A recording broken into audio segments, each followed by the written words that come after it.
Mga kapuso, simula ngayong araw nito, mabibili na muli ang 20 pesos kada kilo ng bigas sa ilang Kadiwa stores. Sa ilalim ho yan ng programa ng Department of Agriculture.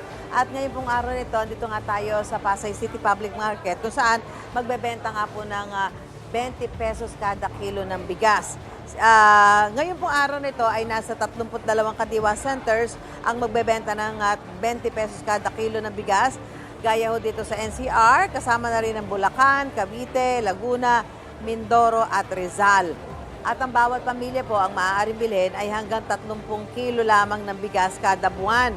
Una hong ipinatupad ang pagbebenta ng 20 pesos na kada kilo ng bigas sa Cebu City noong May 1. Ayan. So kung bibili ho dito, kailangan mayroon ho kayong dalang ID dahil ang prioridad na mabentahan po nito ay ang mga senior citizen, PWD, mga beneficiary ng 4Ps, at pati na ang mga solo parent. Ayan, usapin mo natin dito, dapat alas 8 sila ng umaga magbubukas hanggang alas 5. Pero dahil nga, alam niyo na, sa palengke, maraming tao, no?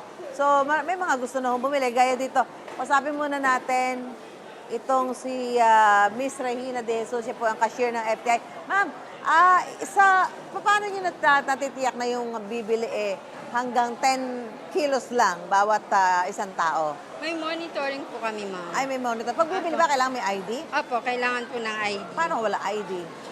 Hindi po kasi namin inaano pero nagbibigay, ang ano po kasi sa amin ng agriculture, yun talagang para sa mahirap. Apo, Pero po, apo. ang priority namin po talaga, ang mga senior. Senior, Yung oh. variable.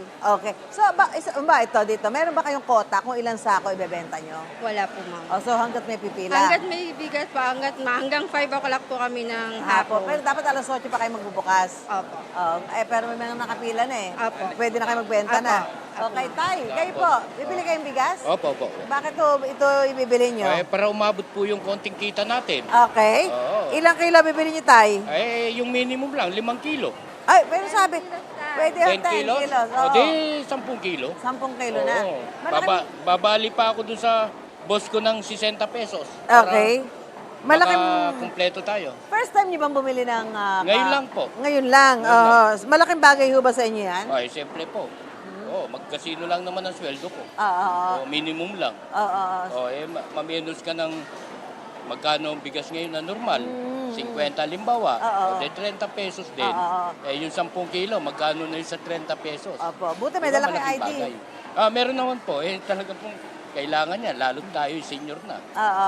Sulat mo na lang. Nahirapan So, ako. 10 kilo na bibili nyo? 10 kilo. Ngayon lang ba kayo bibili? Ngayon lang po. Kasi ngayon ko lang nakita. Ngayon ko lang inabot eh. At kung may makikita uli kayo, Okay, siyempre, bibili bibili ulit. uli kayo. Okay. Salamat, Tay. Salamat po. Ayan po. So, yan ho yung ilan sa mga kababayan natin na bumili ho nitong bigas. At sabi nga niya di ba, parang makakatipid siya kahit pa paano. Kaya yung allowed sa kanya na 10 kilos, bibili na ho niya lahat para ho mas makatipid siya at makapag-uwi ng bigas sa kanyang pamilya. So, ang paalala lang ho natin sa mga bibili, huwag niyo kalimutang magdala ng ID. Isa ho sa mga requirement yan pag bibili kayo ng bigas na ito na nagkakahalaga ng 20 pesos mula sa Department of Agriculture. Gusto mo bang mauna sa mga balita? Mag-subscribe na sa GMA Integrated News sa YouTube at tumutok sa unang balita.